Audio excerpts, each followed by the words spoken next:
All right, good morning, everybody. Thank you for being here. My name is Robert Newland, and welcome to today's webinar called Is Outplacement Dead?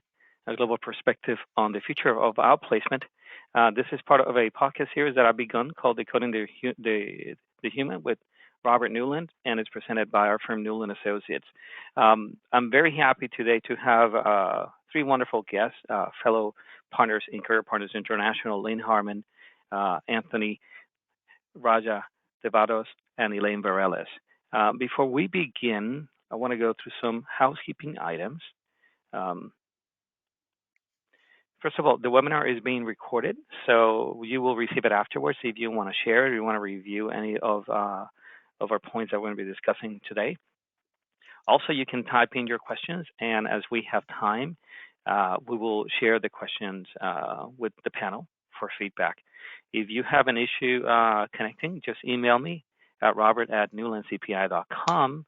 And then to view the podcast, we have a couple more. You can go to gotostage.com. Our channel is Decode the Human. So with that, let's begin today. First, I want to do my 30-second commercial about the firm, Newland Associates.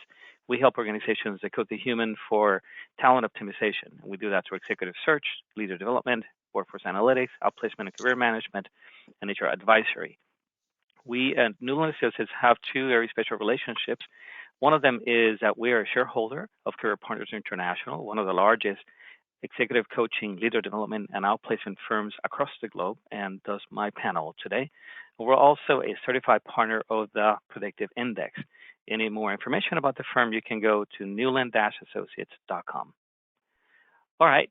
Today's guest, I'm really excited. We have friends from a couple of different companies, continents. The first one, Lynn Harmon, she's the CEO of Working Transitions in London. Anthony is the Managing Director of Purcell Kelly Consulting in Asia Pacific. He's in Kuala Lumpur. And Elaine, she's the Managing Partner at Keystone Partners.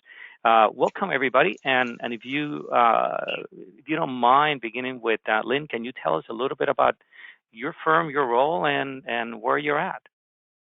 Yes, of course. Thanks, Robert. Good morning, afternoon, and evening, everybody. I'm Lynn Hardman, and I'm speaking to you from Working Transitions in London. We're one of the leading career transition businesses in the UK.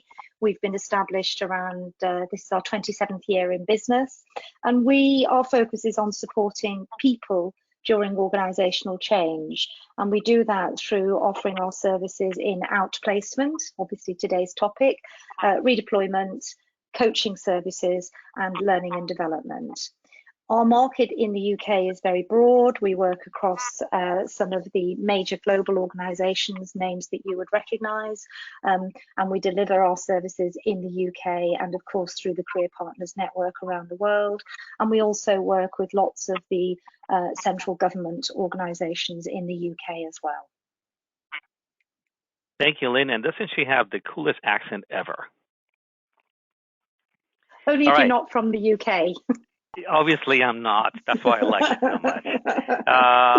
Anthony, good morning. Good evening for you. Tell us a bit about you and your organization, please. Hi, Robert. Good morning to you. My name is Anthony Raja Devadas, part of Purcell Kelly Consulting, and I'm based out of Kuala Lumpur, Malaysia. Purcell Kelly Consulting offers, as part of the CPI business, we offer career transition solutions to our clients across Malaysia, Singapore, Indonesia, India, South Korea. And together with the CPI Asia Pacific Network, we have 13 countries that we are servicing career transition, executive coaching, and leadership development services. We cater to the multinational client base, local large conglomerates, and as well as government solutions across all industries. And it's great to be on this call. Thanks, Robert, for hosting this for CPI. Thank you for him being here. And I called Anthony, he's the voice of equanimity when we meet. That smooth tone to his voice makes us all really focus on what we need to do. So thank you for being here, Anthony. And now, without further ado, one of our founding partners, Elaine Vareles. Good morning. Good morning, Robert, and good morning, esteemed colleagues, Lynn and Anthony. It's great to be with you. I'm Elaine Bareilles. I'm with Keystone Partners, the Boston office of Career Partners International. Our firm specializes in career management, career transition for all levels of employee. We have a special division, Essex Partners, focuses on C-suite career transition, and we also focus on leadership development and executive coaching. As I said, we deliver in the New England area and globally through our Career Partners International highly effective network. Thanks, Robert. Thank you, Elaine. Good morning again, everybody. As you heard, my name is Robert Newland with Newland Associates. We're the Career Partners International Florida Caribbean partner for CPI. And not only do I love this group, it's a group I get to meet quite often because we're all on the global board of directors of Career Partners International. So I get to see these guys quite a bit. And we were able to prepare for today's presentation in our Barcelona AGM a few weeks ago. So you're gonna be in for a treat, everybody, and I'm really looking forward to this. So what are we going to talk about today? Well, is outplacement dead? Well, that's a wonderful conversation to have, but to have it, we need to talk about these things. What are some of the trends around outplacement? How are we measuring ROI? Are there services that are still valid and useful today, even though we've been offering them in the outplacement field for many, many decades? And is career transition being used inside organizations, or is it just for departing employees? And lastly, two I think very important aspects, especially if you're a global organization, which is what are the service expectations across different continents? And then if you are interested in providing outplacement services, how do you build the business case for management? So, with that, Elaine, let me start with you. Is outplacement dead? It couldn't be further from the truth, Robert. Outplacement is so needed by every organization helping individuals transition away from their current organization. Whether the market's good or bad, the support that companies need in separating people it's often overlooked. And again, we consult to organizations who are separating people, and they do so for so many different reasons. And then we support the clients, the candidates who are looking for the right next job. So it's things have changed about perhaps why companies continue to offer outplacement. And certainly the needs of the individual have changed drastically, but the core need for the service remains the same. And that's what we see certainly in our area with the companies and organizations that we work with. I think that when you think about outplacement, obviously there was a peaking, if you will, back in 2008, 2009, 2010, because of the major slowdown of the economy. But after that, there's been a fair amount of outplacement work, basically because of the M&A space. So it continues to happen, and as it happens, then if you've gone through outplacement, Lynn, why would you do it again? Say, I've been laid off once. I went through outplacement 8 years ago. Why would I want to go through outplacement again today?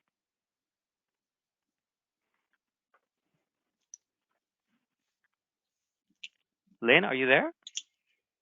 Hello, Robert. Can you hear me? Yes, I can. Go ahead. Sorry, you just cut out a little bit there. You're talking about why would people need outplacement if they've already experienced the service. Is that right? Yeah, it is. Yeah. Okay, well, I guess my initial reaction to that would be, well, when was the last time you changed job and what was the market like then?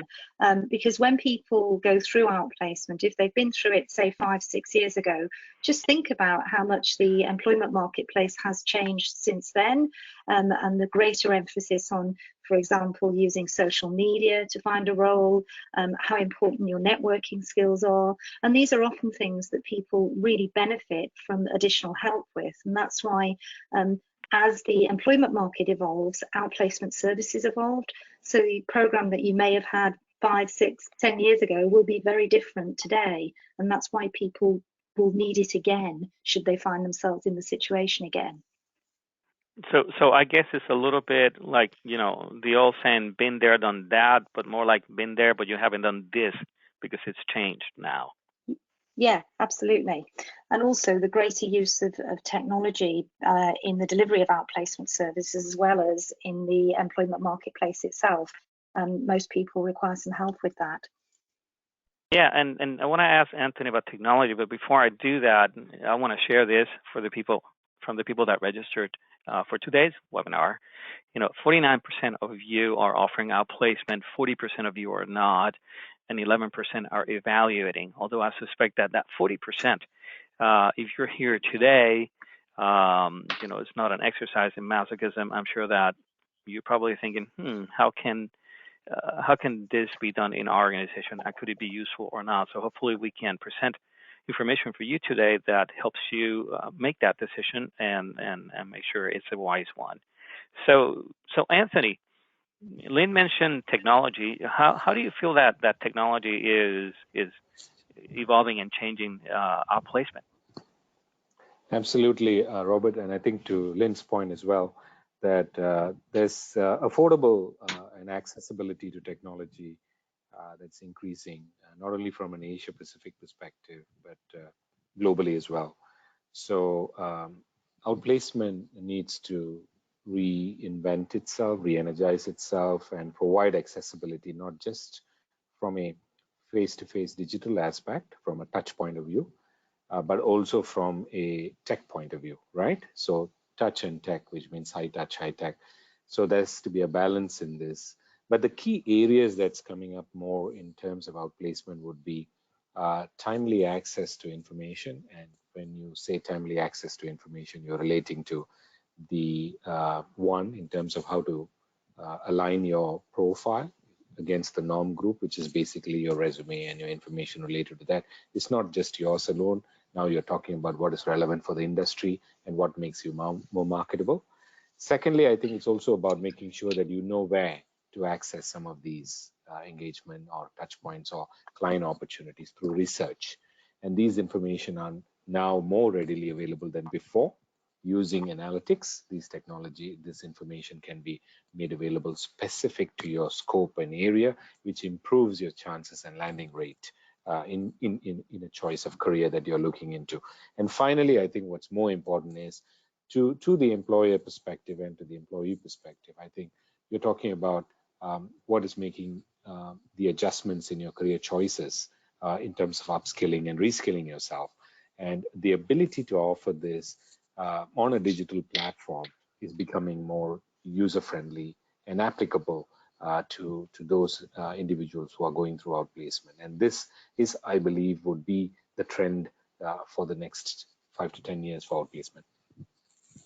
And let me ask a follow-up question. I mean, I do feel that we have probably one of the best, if not the best, technology platforms in the marketplace for outplacement. But how do you feel is going to be the impact of AI as it relates to job search in the marketplace? Is that something that you feel is 10 years away, 5 years away? Is it here? What's your take on that?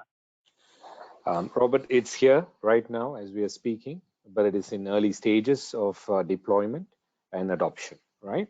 So there are different markets who have seen this, but from CPI perspective, we have been working on this on an ongoing basis. Our R&D team, our tech teams are on it.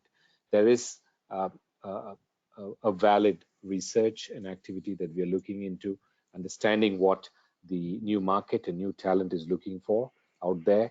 And it clearly stipulates points that you emphasize on artificial intelligence related to information in a market, in a particular industry, and in a particular role. And as against what is an individual's skill sets are, experience is, and how do we match that pool? So basically, artificial intelligence, machine language, matches these data or information that is available using big data analytics, and then puts it into a perspective that is more understandable, readable, and actually referenceable by individuals who are seeking a career pathway, and also employers who are seeking individuals into this track. So from an artificial intelligence approach, we're looking into how we can match from a scanning perspective, job scan, they call it, right? Career scan perspective. So as a job seeker and an opportunity can be matched, And it allows or empowers the individual who's going through the program to choose a career path that he or she is keen to look into. And Lynn, let me go back to you. I mean, we see always APAC as sort of the trendsetters when it comes to technology, but when it comes to receiving, outplacement services, how do you feel, to the extent that you can talk about not just the UK but the region? How is EMEA in terms of tech adoption? Are they like there with APAC or lagging a little? How do you feel about that? I think it's a mixed picture.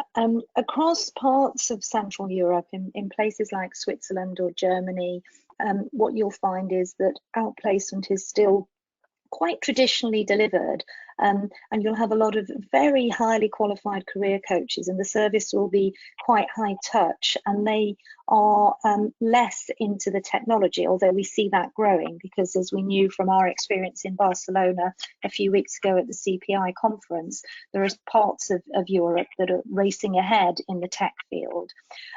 In terms of what I see in the UK, we've got that blended approach where we still have traditional services, particularly at the senior or executive end, but we've got an awful lot of technology in the marketplace and technology-only providers and organisations looking for a good blend of technology and human touch. So it's a really varied picture.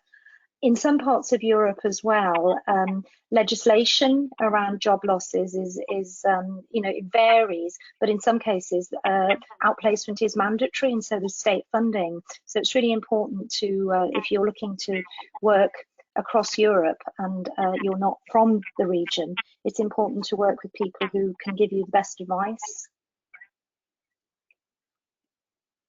Thank you for sharing that. And Elaine, I want to go to you in a moment, but first, I want to talk a little bit about Latin America, since I'm in the Fleur Caribbean region, and maybe speaking a little bit on behalf of 7 countries that we're representing in the region of Latin America, CPI partners. I would say that in Latin America we've been a bit late adopters when it comes to technology. We valued a lot of the one-on-one services, and we still do, a little bit like Europe. That personalized feel, not going, don't send me to an online portal, even if it's one-on-one service, but it's evolving, and we're seeing it happen more and more. So it seemed to be a bit of a market resistance to technology, but now as the world continues to get more global, we're seeing an openness, if you will, to utilizing technology when it comes to the services, and understanding that they need to embrace technology, because a lot of opportunities nowadays are going to come through technology. Now, Elaine, I want to ask you, I want you to chime in on that, but I also want you to chime in on something else, and perhaps you can answer them both at the same time. And here's another question that we had on the survey of participants today. What's in a good outplacement program? And people say, flexible programs would be really good to have. Obviously, good results. I like this third bullet, so props to whoever shared that with us. Meaningful programs, impactful outcomes. Makes for a nice slogan. High touch, high tech. And then the traditional resume development, networking, interview skills. So Elaine, if I wanted to ask you, what would you say in a good outplacement program, aside from what is here, or if it's here, you think that has sort of withstood the test of time and is still valuable today? And then if you can chime in a little also for North America on the tech side. Sure, happy to do that. Great information here, descriptions in terms of what's in a good outplacement program. And again, for those people who've been in the industry for a long time, office space has always been important from the most senior executives to a good outplacement program. But those are some of the tactical tools. What most organizations we work with are really asking for is the right balance of technology and the right balance of strategic consulting. And I think Anthony and Lynn both did a nice job describing why technology is so valuable in terms of providing information, the use of webinars in terms of education, but you need a strategic consultant to partner with, again, both for the company who's doing the downsizing or the individual elimination of a number of positions, and then that strategic consultant working with the individual who is trying to find not just a job, but the right job in terms of really making that next move. So, people aren't just looking for employment. If they are, they're usually very fear motivated. And our goal and organization's goal is to help them find the right next right opportunity, someplace they can be, someplace they can thrive. And most companies who are investing in outplacement recognize that to be looked at as a good employer and to maintain that brand where you may need these people again, you want to make sure that from start to finish you're a good employer. And helping people exit professionally, lose their livelihood and regain their livelihood is something that's part of that employer contract. So that's what we're seeing in terms of the balance. So much of technology, I'd say, in North America has almost as much to do with the employer and who their employees are. How many of them perhaps are millennials and are very comfortable with lots of technology, but may not have the I'll say maturity, may not have the maturity that a strategic consultant can provide for them. We all have had examples of people who think you can do an entire job search over technology and not have to interview or, not have to present yourself over a meal. And that's not the reality as you get more senior in the job search. So they need that strategic consultant. Information absolutely shared through technology. And again, companies who are high technology themselves want information shared via technology, but not at the expense of a lack of that one-on-one strategic consulting. I'd say the other part, Robert, that we're seeing more of is companies who recognize that retention to succeed in terms of retaining their people is moving career management into the organization.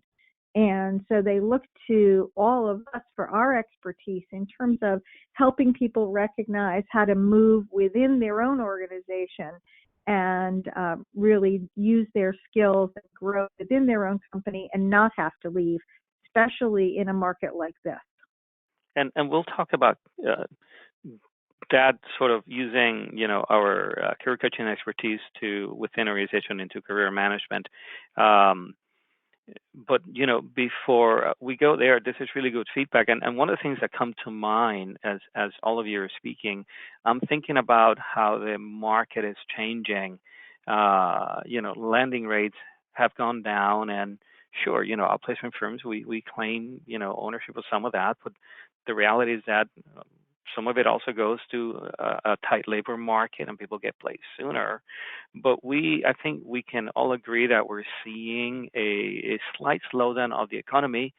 So as the economy slows down, those people that are thinking I can just, post my resume and land a job tomorrow, they may realize, especially the younger generation, that they're going to have a different skill set, more to your strategic side, Elaine, in terms of how they job search when the economy is not as strong, because many of these people really have the experience of job searching on a good labor market, correct? Yeah, and it's clearly very different. And so, people who think that they may have the upper hand, so to speak, in a great labor market where they're in demand, their behaviors need to change significantly in terms of a tighter labor market and what's coming.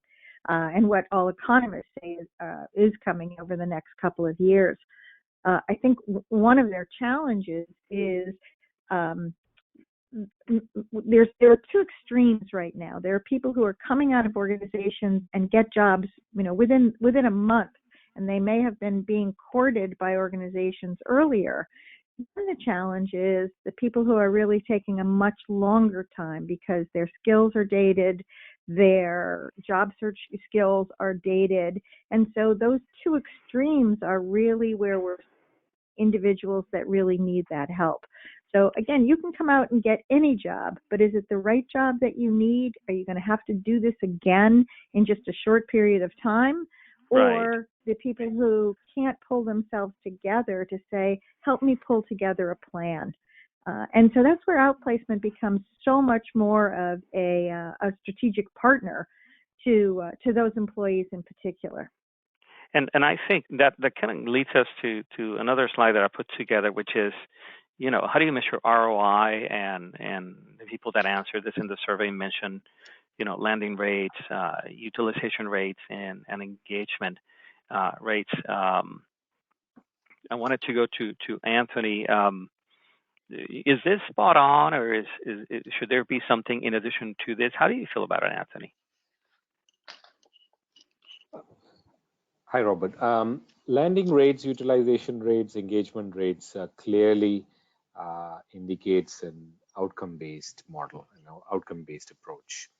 And particularly in outplacement or career transition, it does include the both employees who are going through the transition process, as well as employers who believe and provide the outplacement services to these individuals who would like to see the value of these programs coming into play, right? And to your point, and to Elaine's point earlier, landing rates are becoming quite competitive out there.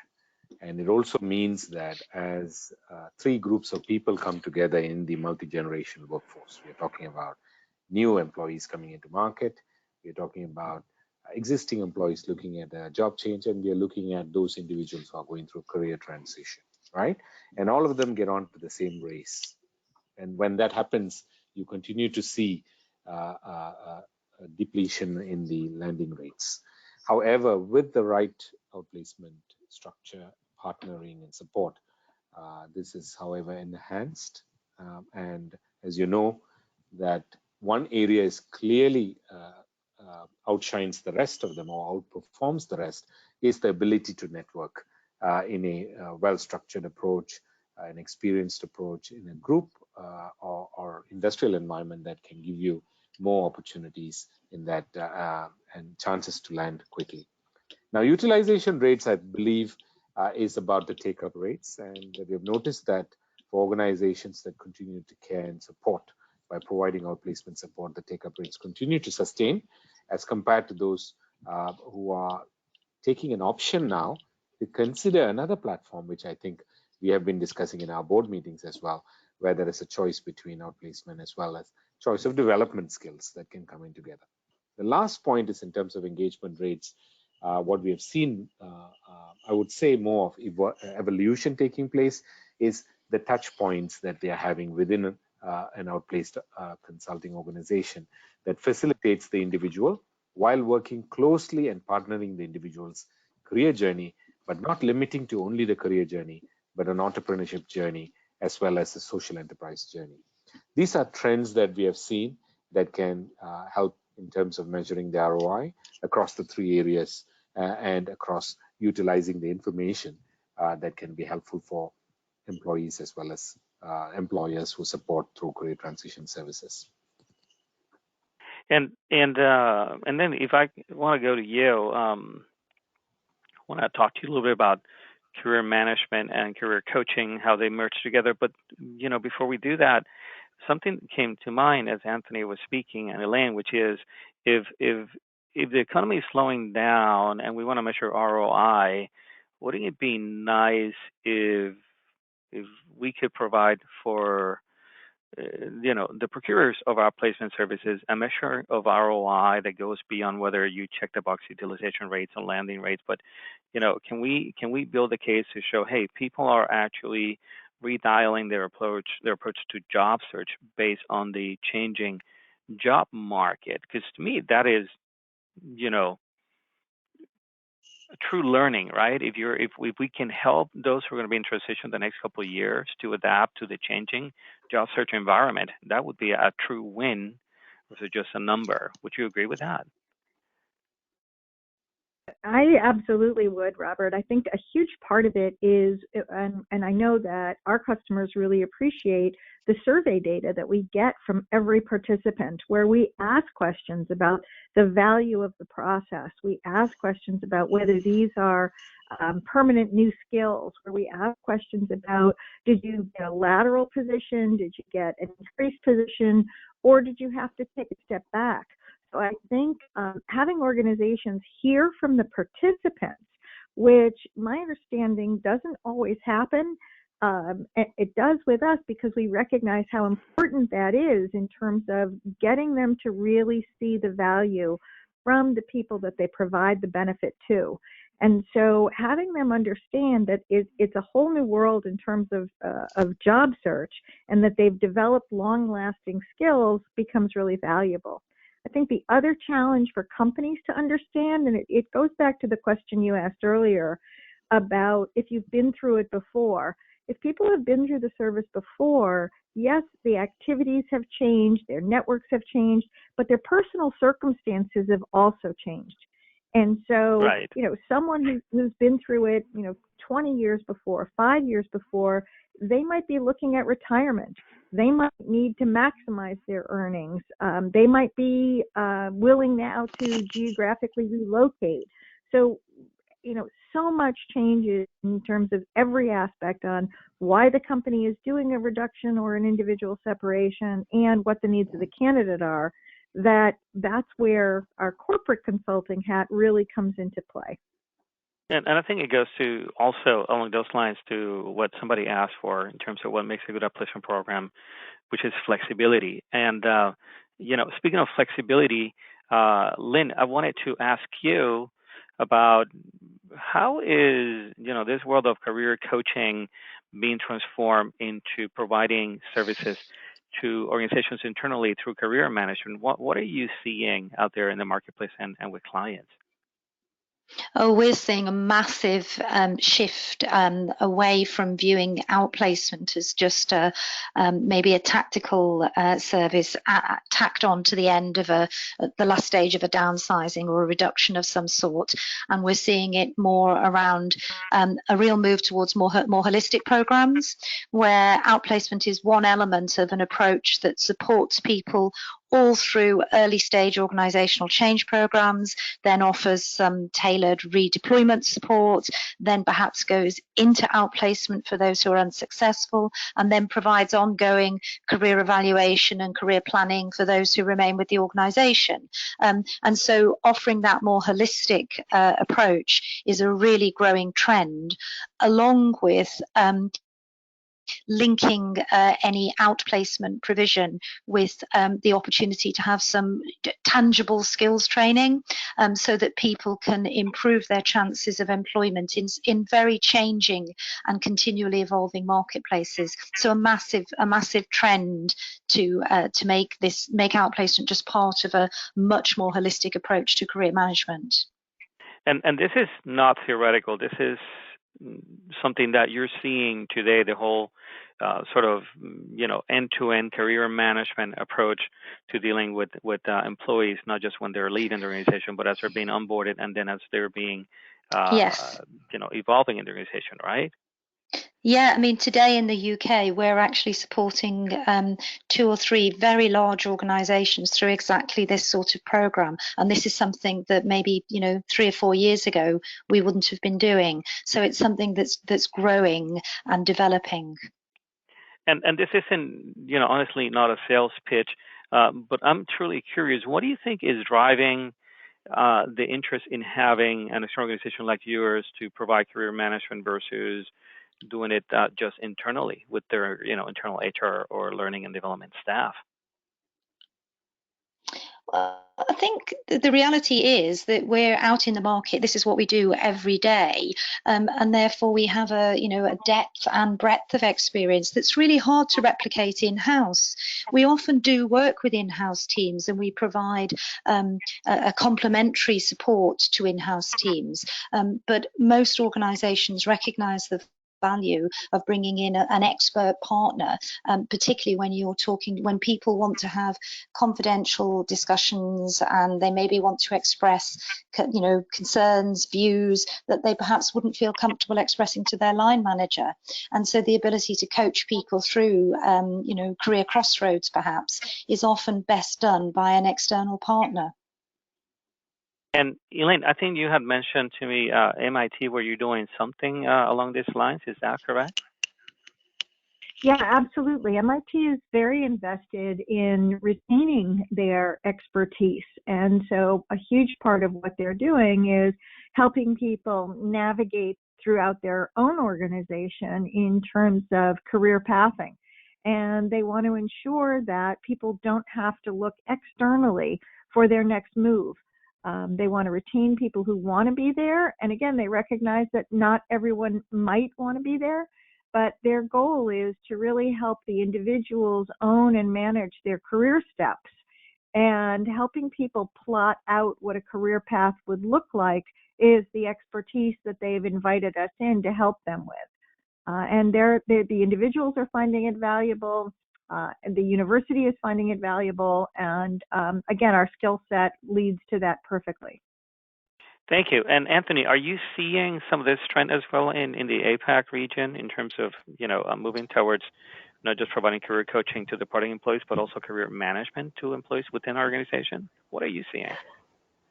Yes, Robert, I'm in line with Elaine and Lynn's comments. I would say in Asia Pac, we are having companies who are looking at reskilling and upskilling their talent as part of their strategy to redeploy first before transition.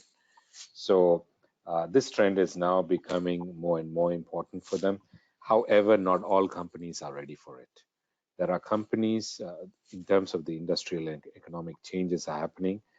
They call it the Industry 4.0. And I think it's impacting the whole world on the digital aspects. So some companies who are ready and prepared for it, more of the larger organizations who have had a long-term strategy or a leader development blueprint, they may be partially ready for it. As for the rest, they are not. So they are working with us to see how we can have certain of these programs prioritized for them as part of their upskilling or reskilling aspects in technical skills or technological skills as one of the streams that they're looking for, and or related to the Industry 4.0 initiatives that they are seeing first. And then they do consider, once the development phase is completed, to redeploy them within as part of the career management, and then consider at the next resort for transition for those who deem to do better probably in another industry outside. So between these two, looking at upskilling and reskilling, redeployment and transition, this is the shift that's happening, a paradigm shift that I see that's happening in the Asia Pac region. Interesting. And I mean, one of the things we've always talked about within the Career Partners International Group is, how to drive engagement. And certainly we've talked about the concept of, leading through coaching. But I think what we've learned and we try to share with our clients is that career management can be a tremendous tool to drive employee engagement and retention of top performers. Oftentimes we talk too much about performance management and, are you meeting your goals as an employee? But then the career management discussion is, is this a career path you want to be in? Is this motivating you? Where do you see yourself in 3 years? It's a very different conversation than performance management. And I think organizations are coming to realize that as a driver for, engagement and retention is a great tool. Now, we are running out of time, and I do want to jump to our last two topics we have here, and maybe start with Lynn again. We come from different regions. Elaine is in North America. I'm in Florida, which is North America, but sort of you get to South Florida. The beginning of a huge Latin American network of countries, of which undoubtedly Miami is part of as well, and of course, Anthony, APAC, EMEA. what do you feel in our conversations that you can share with the group? How would you say that when you look at your region, how do you feel that outplacement is different based on what you've observed from other regions? That's a good question. I think outplacement, to some extent in Europe, is viewed as perhaps it's less commonly applied than I see it being applied, for example, in North America. And I'm speaking very generally because I think the UK is a very mature marketplace, and we have a high proportion of companies will offer outplacement services. But across Europe generally, as I said before, I think the picture is very mixed. But I do think that there's a very strong emphasis in this region still on a highly personal touch. So although we see the use of technology growing and growing and growing, because obviously our clients demand that, and people are more and more comfortable with it, there's still a sort of slightly traditional tendency to want to have that personal touch and to meet with a career coach. And I see that continuing for some time. It seems to be a cultural thing. And what about you, Elaine? How do you feel about North America? How do you feel it differs from other regions in terms of what the expectations are of deliverables and the experience in outplacement? I think organizations are demanding more and more support for their employees. There are still companies out there who don't use outplacement, and my feeling is they're either not familiar with it, or they're in financial dismay. But I think certainly more advanced organizations see that they want to be a good corporate citizen, they want to be viewed as a great employer, and they recognize that they need to offer some support to employees transitioning, and that it's not just financial support. Certainly, organizations want to offer financial support, they want to offer benefits continuation, but without that job search support, employees are often, more angry than they were at the reduction. So it's still certainly it's not the same as 30 years ago when no one understood what outplacement was, but there are still people who don't recognize the importance of the benefit to their employees. And that's on us. That's on us as the industry experts to really communicate what's needed, and to be able to show the impact that we have on people's livelihood and their lives. And to say in this side of the world, for a moment to say in the Americas, talking about Latin America, I can share that, you probably see a huge gap between services provided by global companies that have operations in Latin America versus local companies within, each country. And I'm generalizing, but I think that's pretty consistent across the board. Also, just like Lynn, it's still more of a very personalized service. But I think technology is making that change. Not that the personalization is going to go away, but the blend with technology. Whereas a couple of years ago, no, we didn't want technology. We just wanted to talk to somebody all the time. Now I think the region is becoming a bit more comfortable with that blended approach of one-on-one, high touch, but also high tech. And then, moving to the other side of the world, back again, Anthony, who is so kind. I mean, it's 12 hours difference for Anthony, so he should be sleeping. Anthony, if you're still awake, how is it different in the APAC region, you think, in terms of outplacement services? I will only do this for you, Robert, at this hour.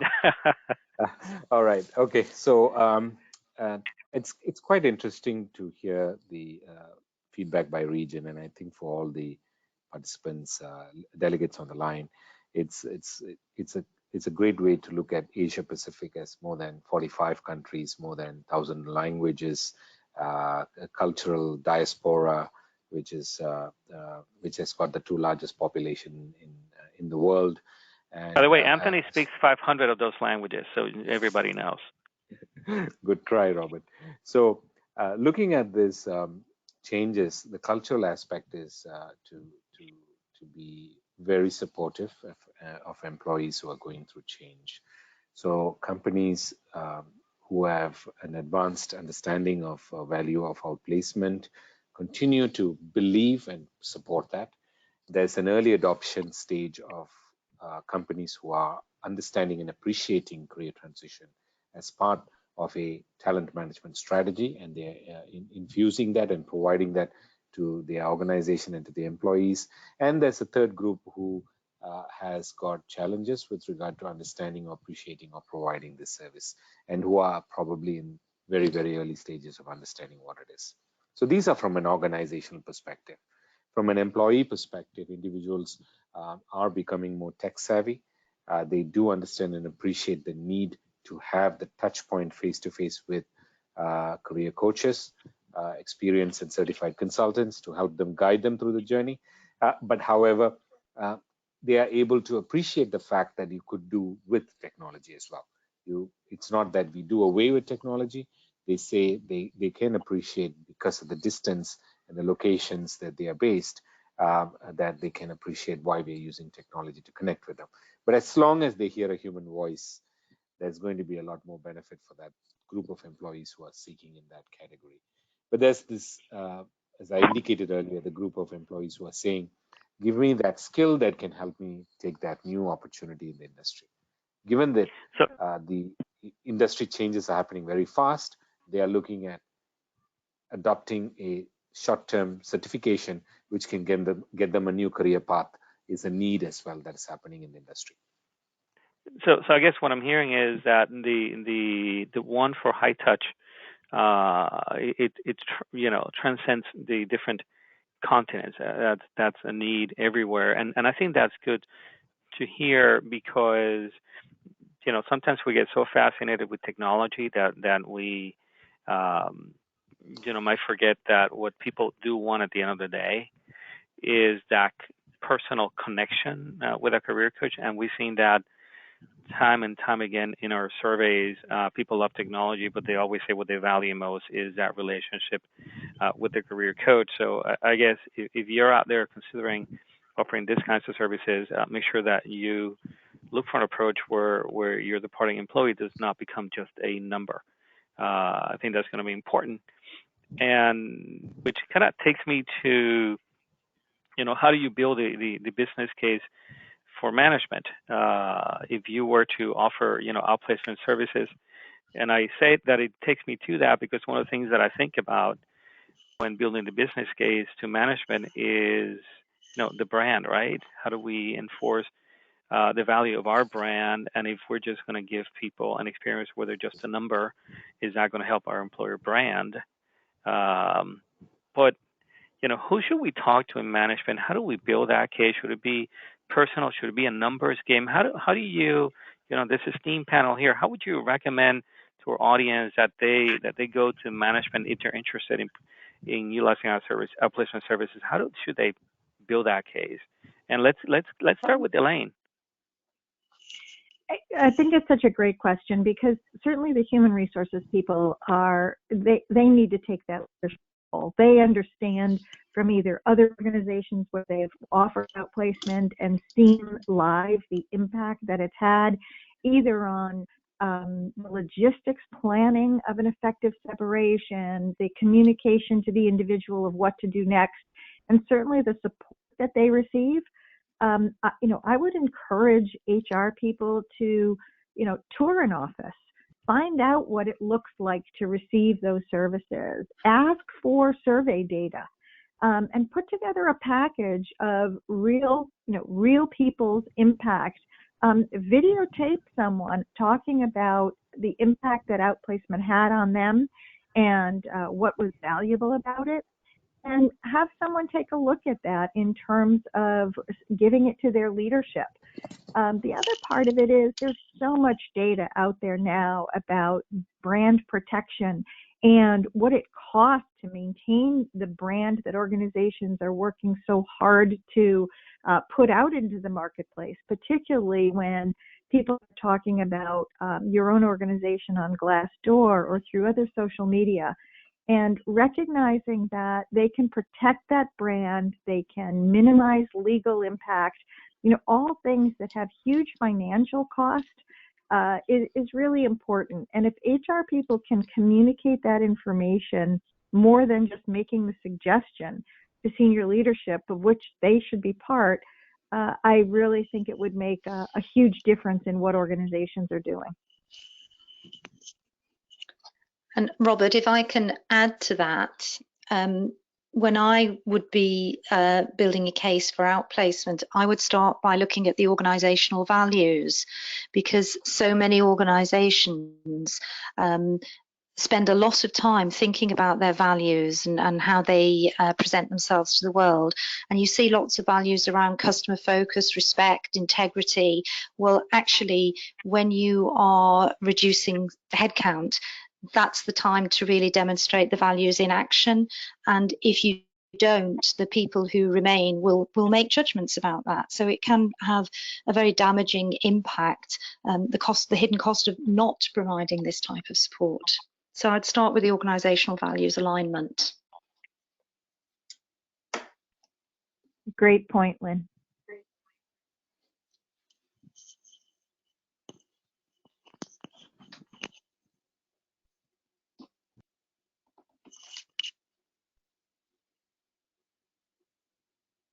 I really like what Lynn said in terms of the values. And again, if ever HR people served a lead role, that's exactly the place that happens, is reminding organizations that it's not just something that is for, press on the walls or on the back of someone's business card, that it's an organization that's actually trying to live that. I agree, and I would, I would try to bring the cost of turnover and on all the metrics that you can muster outside HR, to management, and say, here are the consequences of, lack of engagement or proactive disengagement. Here's the cost of turnover, and I would use that and say, well, if we work with our departing employees in a positive way, that's going to help build our brand. And I think, like you mentioned, Elaine, the awareness and all the information that's out there about your brand nowadays through Glassdoor and many other channels is just, tremendous. So if you are able to build a case explaining that to management, that A, if you do this, you're going to drive engagement, ensure performance, you're going to retain the top people. B, you are actually living your values, right?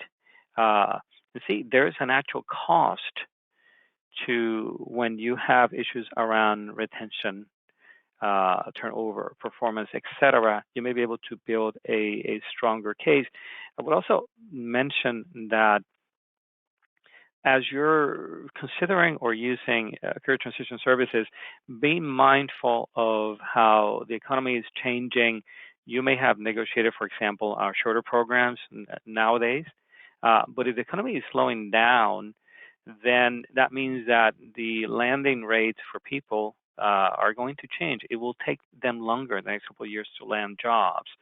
So if you're providing programs that are a bit too short, then the outplacement service is not going to be necessarily a brand builder, but it's going to be hurting your brand, basically because you're offering something that doesn't quite meet the expectation. I guess a good example, I don't know how the rest of the panel feels, but if say that, I work for you and I'm going to go on a job that requires for me to eat out, and the average meal in a place is $20, and you give me 10 bucks.